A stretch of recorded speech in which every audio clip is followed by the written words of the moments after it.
Hello and welcome to End Time Shorts, where we study biblical prophecy in bite-sized pieces.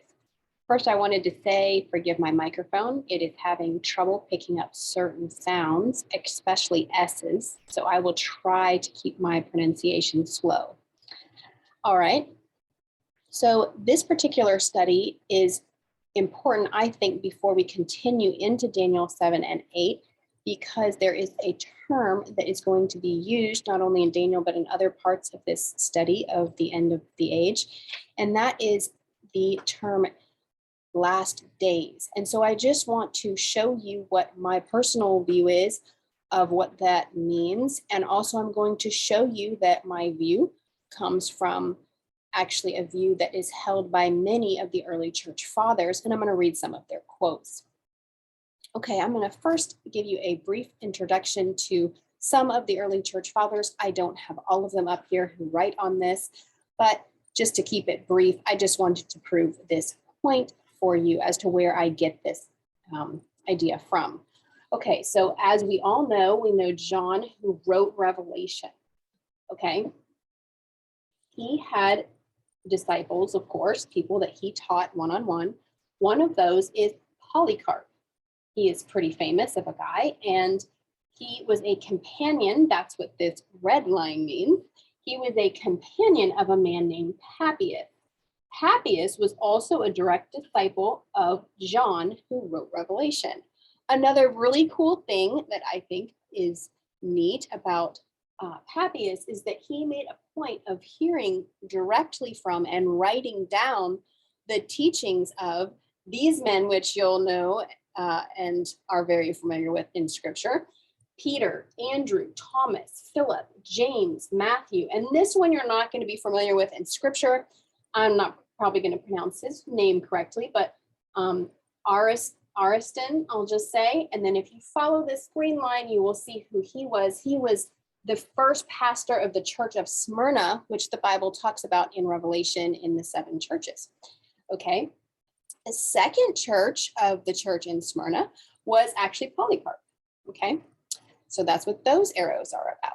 All right. So then Polycarp had people that he taught, and two of them we're going to talk about because they held this position I'm going to talk about today is Justin Martyr and Irenaeus. And then Irenaeus discipled someone named Hippolytus.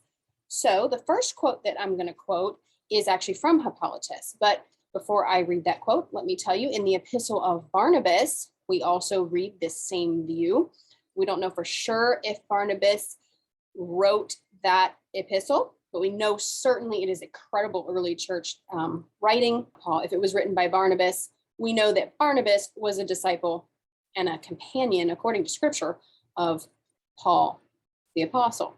So then another man, which I'm not going to read his quotes and I don't have them up on the board, but is Lactatius. You can also read his writings about the same view. So I am just sharing this because I want you to see where I got this view from.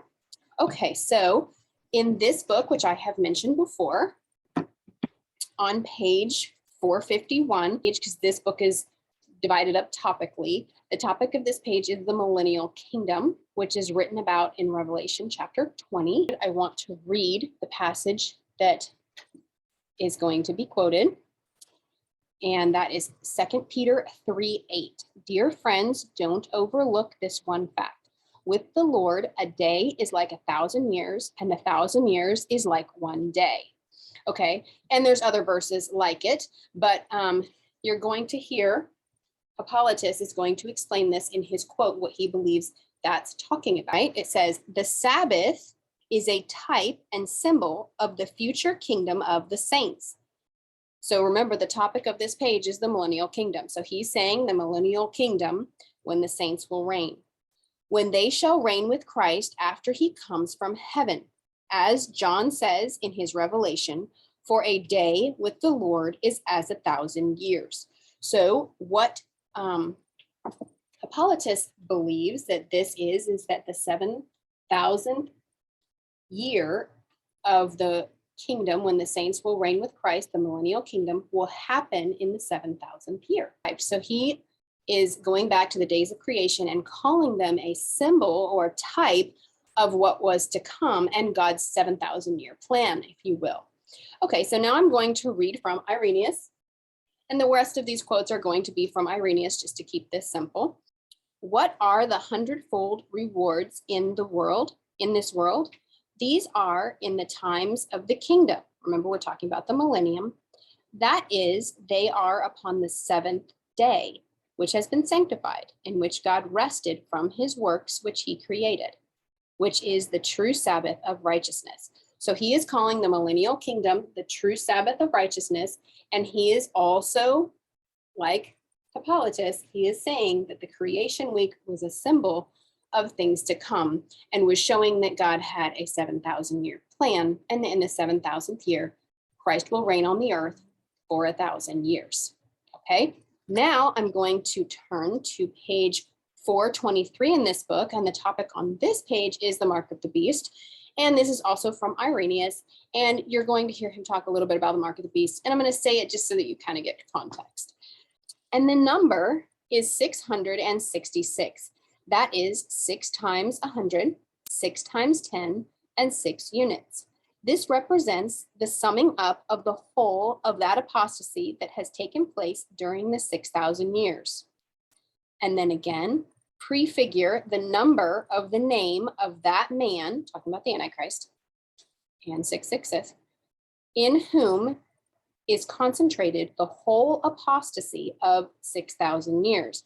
And like I said, you can go on and read what Justin Martyr says about this, what the Epistle of Barnabas says, and so on and so forth. But I think you can get the picture just from these quotes that these particular men definitely believed that these were going to be the last days. So when Peter, which is the verse that I read, is talking about a day is like 1,000 years, they believe that was literally talking about the creation week, that each day represents another 1,000 years of God's 7,000-year plan. So from now on in future videos, when I talk about the last days, you will know what I'm referring to and what I believe that means. Okay, thank you so much for listening. If you like this content, please like and subscribe and share it with your friends. And I look forward to doing the next video.